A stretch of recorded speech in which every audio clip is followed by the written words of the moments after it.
Welcome to Our College Your Voices. I'm your host, Kara Monroe.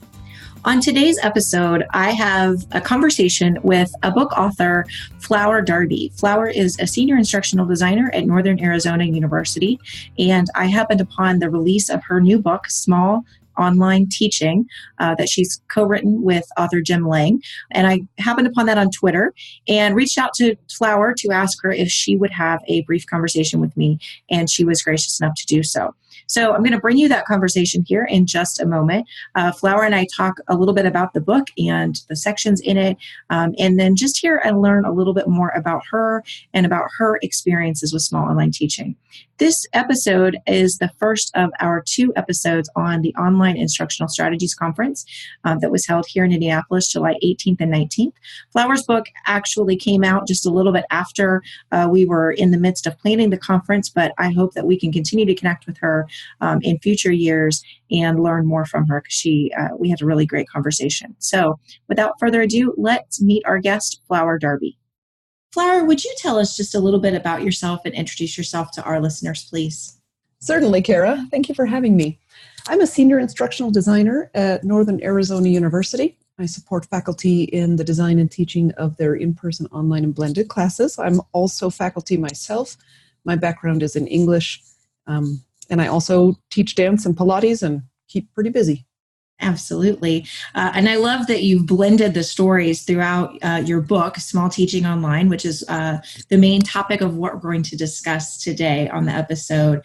You've blended stories of teaching English and teaching dance, which I think have to require sort of 2 sort of very different methods, but you've blended those stories so beautifully, and you've shown how they've applied to your teaching both online and on ground. So I just really appreciate that you've shared so many of your own personal examples in the book. It's one of the things I've enjoyed about it.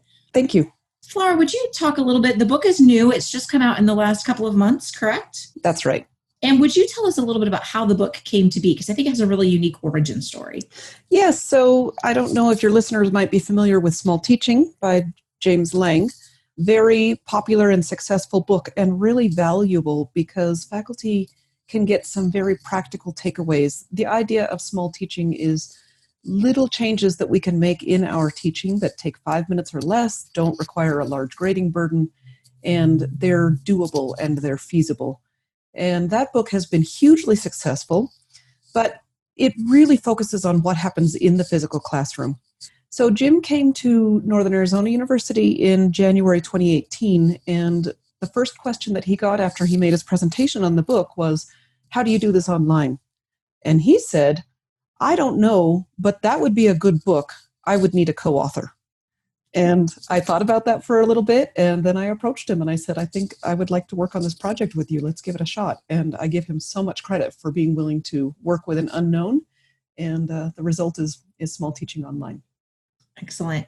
You talk at the beginning of the book in the introduction, and you do a beautiful visualization, which we're going to air this episode just after our first ever online instructional strategies conference. It'll be part of a short series of episodes about that event and some other online instructional strategies. Mm-hmm. You share this story at the beginning of the book about sort of walking into a vacant classroom, and then you relate that to online learning.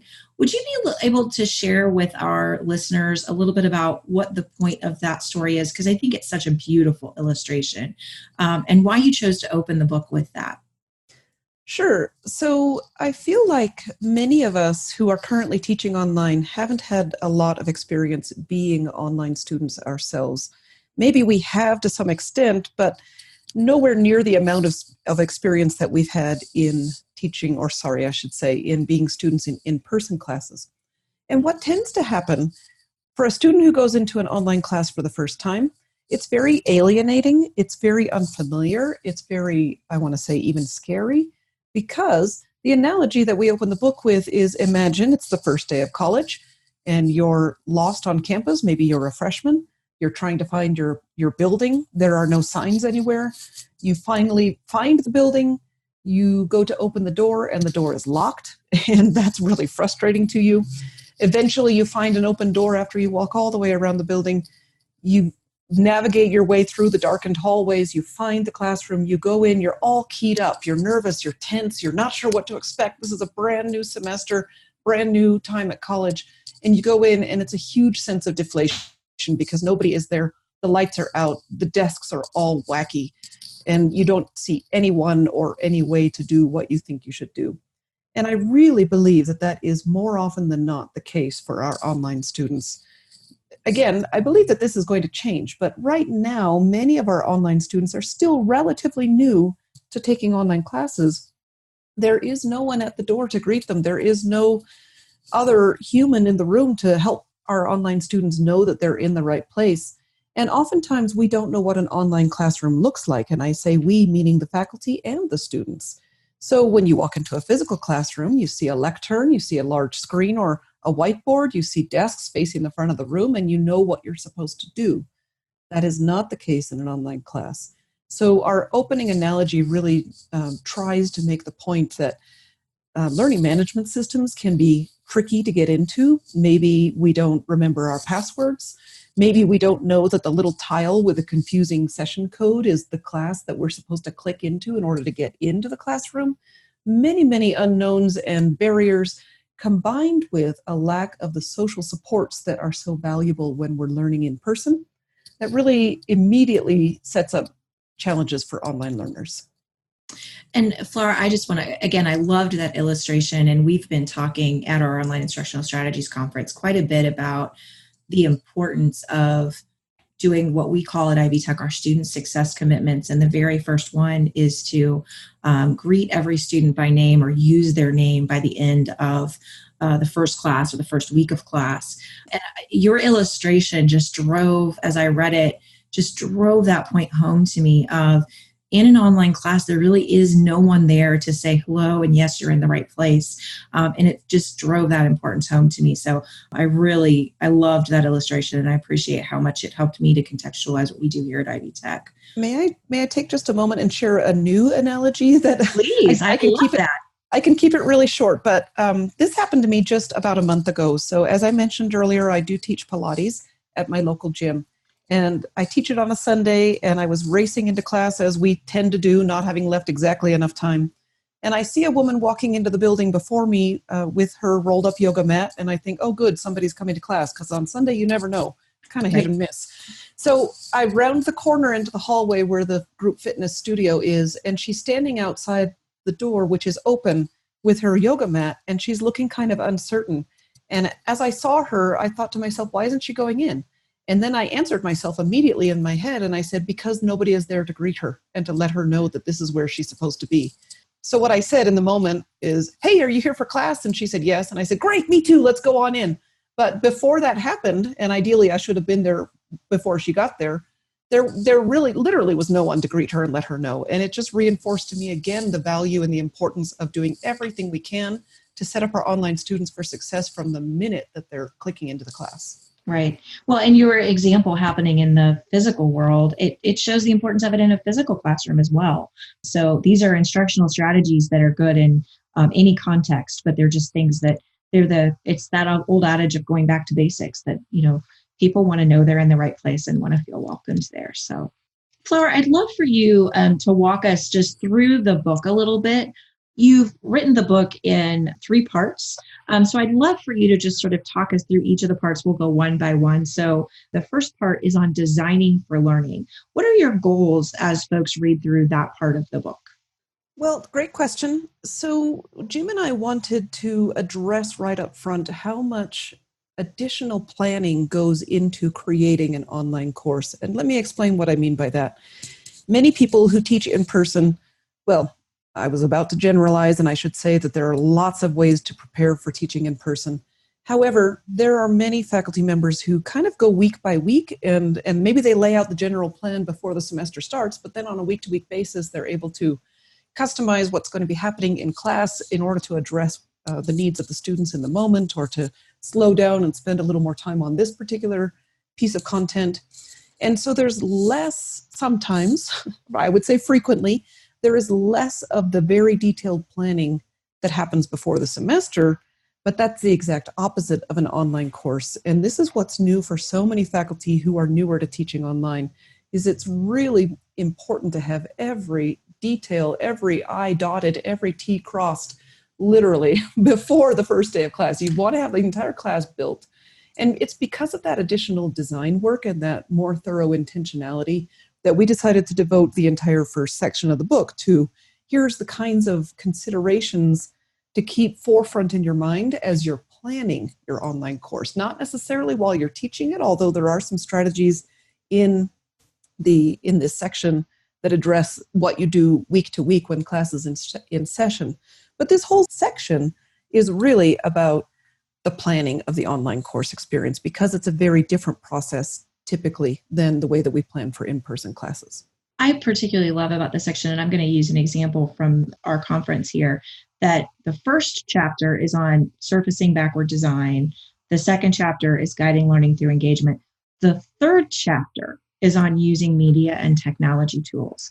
And here at our online instructional strategies conference, I chose to use a tool called Slido, which you are probably familiar with. And I had several comments after, I'd really like to learn how to use Slido. And I want to embrace that excitement and that enthusiasm when folks express it. But I also realize that in introducing a tool like that, what folks don't see is the instructional design that went into the choice to use that tool. Because as an instructional designer and educational technologist, I do those 3 steps just by default. And I have realized that that's not something that we always, those of us that do this every day, we don't always surface that thinking. And so I loved that how you laid that out. And it's not till chapter 3 that we start talking about the cool, fun things that we can play with. So I really appreciated that. Oh, I'm glad. And that's really interesting that you put it that way, Kara, because I'm not even sure that we were that intentional the way that you describe it. I was like, yeah, we did do that. But You did. It was more intuitive than intentional. So isn't that cool? It is. So part 2 has my favorite, parts 2 and 3 both have wonderful titles to them. And part 2 I think is my favorite, but part 3 is pretty good too. And you have just simply named part 2 Teaching Humans, which I think is the best name, but I think it gets to an underlying point. So I'll let you talk through it, and then I hope we get to, I may add in an extra point there. So talk us through that part a little bit. Of course. So as you're pointing out here, this next section is about the people who are in our classes. And I have come to conclude very regretfully that oftentimes we don't see the students in our online classes as people. And I hate to even say that, but I really think it's true. I had an experience, in fact, it was the session that began in January 2018, where a student revealed some very personal, difficult life circumstances that had interfered with her ability to earn the A that she wanted. And when she shared that really personal, I know we hear excuses, I know we hear reasons why students aren't able to meet deadlines, but this one really hit me. And I just thought, wow, she's a person who's dealing with things outside of the LMS, and our students have joys and challenges and sorrows and dreams, and they have goals. Otherwise, they wouldn't be taking classes online. And what we also know about online students is oftentimes there aren't other ways that these people would be able to pursue their college degree and make a better life. So just given the inherent distance of online courses, everything that we want to do to interact as people, there are additional challenges. We're not in the same room together, seeing each other, hearing each other, seeing facial expressions and body language. None of that exists. And so there's lots of deliberate and intentional ways that we can build that into our online courses, and that's what part 2 is about. And I'm going to build on your point because I think you're right. I don't think it's intentional in any way, but I think we forget that there are physical people sometimes on the other end. And the same is true. And I think this is the point that many of our instructors have come to while they've been at this conference these last 2 days, is that I have to help the students see me as a human being too.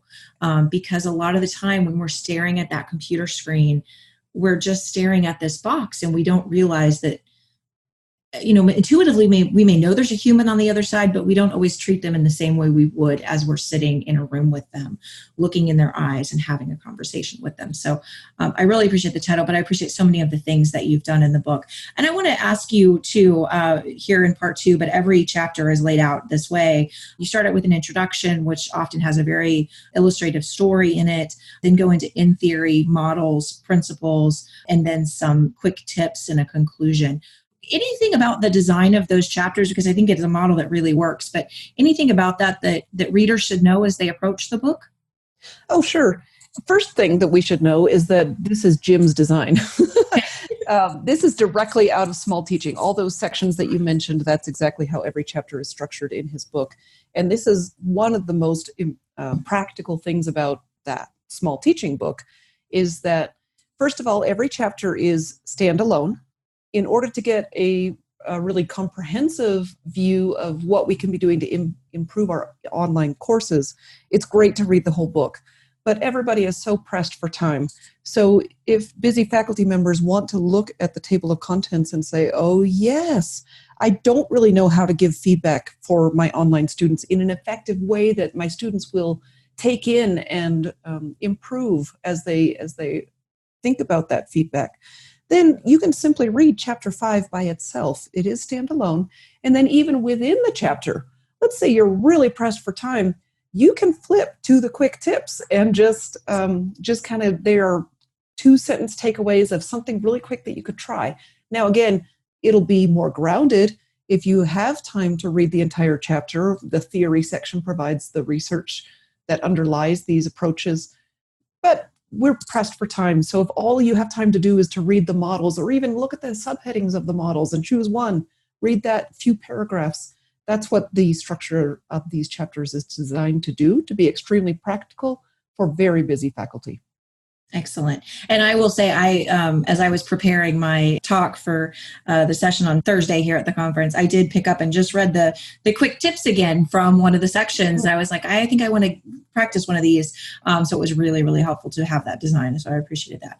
Okay, back to part 3, because we need to cover the last part of the book. Again, it's sort of my second favorite title. It's Motivating Online Students, and then in parentheses, and instructors. So talk to us about what's in that part of the book. Well, as the name implies, I think we have a challenge with motivation on everybody's part in the online class. And I've thought real hard about this. And I feel like, again, online classes offer so much flexibility, and that's a really important element to give people an avenue to pursue their goals. However, that flexibility can be a double-edged sword. For example, when you sign up for a class that meets on Tuesdays and Thursdays at 9:30, if nothing else, you know that you commit to being in the classroom on Tuesdays and Thursdays at 9:30. Mm-hmm. Well, even that level of structure doesn't exist for online courses. It's really easy to forget to log in, to ignore the LMS, to not get around and not prioritize. We advise students to schedule time during your week to go and log into class exactly the way that you would if you were attending class, but that takes a lot of self-discipline. And so given how easy it is essentially to ignore online classes, and I would argue that that happens for us as faculty too. I know that there have been times when I've not logged into my online class as frequently as I may prefer, think that is best. It happened to me too. Right, because we're all human. All of us, we're all human. That's right. So what can we do? And it's less about, I'm going to say, sometimes it feels like drudgery to log into online class, because as students, I know that many students don't see the value of the tasks that we're asking them to do. Sometimes they feel like it's busy work. For us, I feel like many faculty don't really find the fizz of teaching that they might when they're in person. It's different in an online class, and maybe we're still discovering how to find that buzz that we love about teaching. And so what can we do to really reframe the whole experience to, first of all, help students who are still developing the kinds of qualities like self-discipline and time management? What can we do to help them take ownership and value and enjoy our classes? And then similarly, I suspect this very strongly, that many of us who teach online, as I said a minute ago, aren't really finding the joy in it yet. Or there's a few elements about it that we appreciate, but it's not the same as teaching in person. And this is based on my experience talking with literally hundreds of faculty. So what can we do for ourselves to find the joy to continue getting better? That's really what we finished the book with. Yeah. And you have some great tips in that one, in that chapter, in that section. First of all, if I may read just those 4 Sure. quick tips to take an online class, be it credit bearing, or personal interest, or professional development, look for models and examples of best practice. And that's something all of the attendees at our conference have said that that's been the best part, is to talk with others about things that they do that work for them. The third of your tips is add complexity after you build confidence with simple techniques. And I want to come back to that one. And then seek quality certification for your online course design. We're a big QM, Quality Matters proponent here at Ivy Tech. And if possible, your online teaching. And we have an instructor certification process here. I want to come back to that add complexity after you build confidence. I think, too often, as my role as provost here at Ivy Tech, and as administrators, we are always asking people to do really big things. And so I always worry that when I'm standing in front of a room of faculty asking them to do something, they think I'm asking them to reinvent the world. And what we've really focused on here at this event that we've had, and what we're focusing on with our online reorganization, is the small acts of teaching. So would you dig just a little bit more into what it means to do small teaching? Sure. And if we have time, I could share an example of a big teaching disaster that I had in my online class. I love that. Yeah. I don't believe this story is in the book, so here's a little bonus. Great. I've been in the current role as an instructional designer for just about coming up on 6 years now, and I do still teach online. And about 5 years ago, one of my mentors in this department, a senior ID, said to me, you know what, there's a really great tool and it will really help your students. It's called Doctopus. I don't know if you happen to have I haven't heard of that one, no. And I'm going to go on record and say it didn't work for me at all. I don't recommend it. However, what ended up happening, it's a way to help students. That's not true. I would say it's a way to help instructors manage Google Docs and facilitate student teamwork, collaboration in Google Docs, that kind of thing. So this Doctopus is a tool that you can use that should help with the management of the files and such. Here's what happened. My colleague talked me into it, and it's so funny because it's not ID at all, but he thought it was a really cool tool, and I was kind of young and impressionable, and I was like, okay, I'll try that. It went horribly. It blew up on me. I experienced so much pain in that semester because, as we said earlier, I applied a tool without being very intentional about the design of the course, the learning goals, the interaction, and the teaching. I just said, all right, I'll do it. And I plugged this tool in without my own adequate testing. It went terrible. That particular session, one of my students said to me that I triggered his PTSD. He was a veteran, and the class was so horrifying that, and that, I know, it really struck me. And I went, oh my gosh. And that was a good example of big and terrible teaching. Right. So now I also teach for Estrella Mountain Community College, and those classes, unlike the ones that I teach for NAU, those are created for me and given to me, and I teach the content that I'm given, which is very standard practice. The design of the course is great, but it took me a little while to figure out how to put my own stamp on it. So I did take my own advice this past January when I was teaching an online class for Estrella Mountain, and I put a 90-second welcome video in it. I'd never done that before for that class. Right. And that's kind of the only thing I did, was at least to have students hear my voice and see my face and a big smile, and we're going to do this.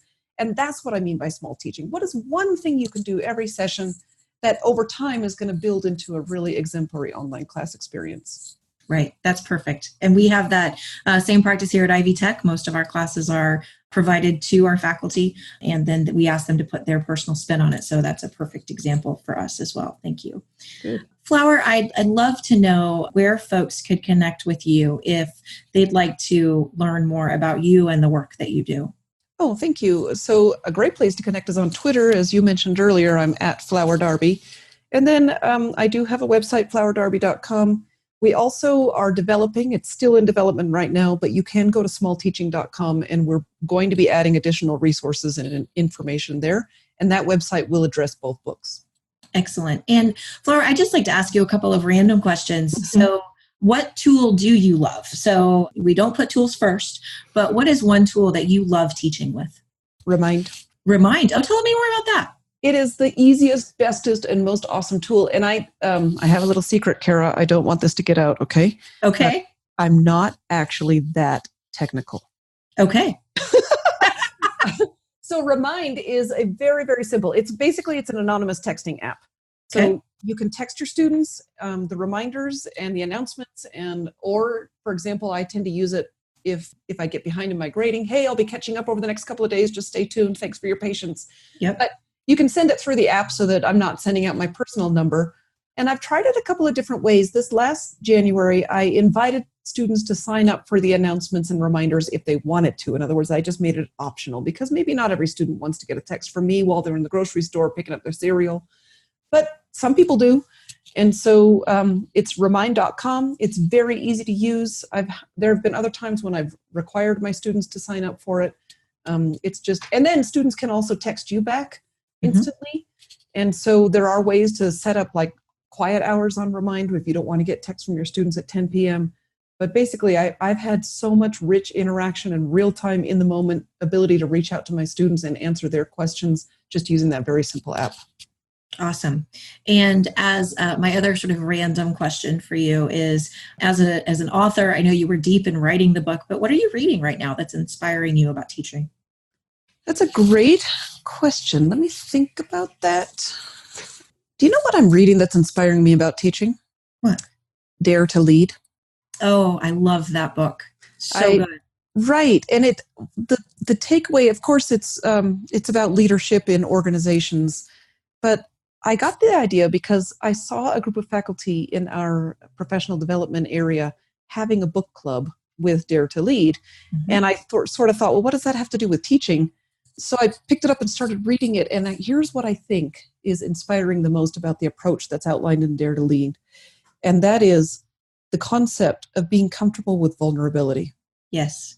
If we as faculty are willing to admit that we don't always have it all together, we don't have all the answers, we're still learning too, man, it just changes the dynamic in our classes, online or in person.